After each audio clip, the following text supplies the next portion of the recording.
Fala aí, rapaziada, beleza? Então, ontem, quando eu estava indo à cachoeira, né? Aí eu estava subindo numa via, na rua, né? Desnivelada, né? Com buracos, estrada de chão, de paralelepípedo.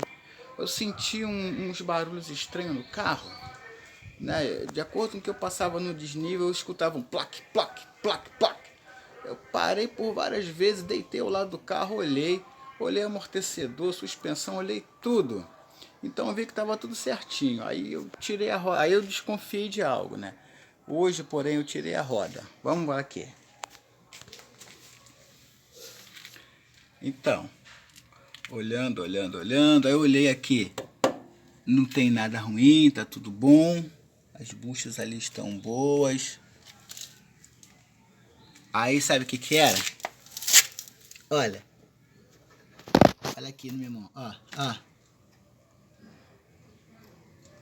Da barra estabilizadora, essa bieleta aqui, ó, do parafuso, ela cortou, né? Eu vou ter que comprar uma agora. Eu comprei essa no Mercado Livre, agora eu terei que ir lá na Renault para comprar uma outra. Porém, por enquanto, eu vou apertar essa daqui e vou fazer um teste na rua. Então, pessoal, aqui, ó, ela quebrou. Aqui, ó, ela quebrou. Agora eu vou comprar outra. Essa daqui, ela não é original, eu comprei no Mercado Livre. Agora eu vou usar aqui a chave 13. Vou colocá-la.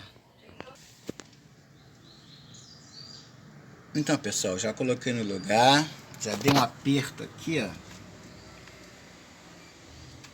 Já dei um aperto aqui, mas mesmo assim eu vou comprar a bieleta original da Renault. Entendeu? Agora eu vou lá, vou botar a roda no lugar, né? E vou lá na rua fazer o teste.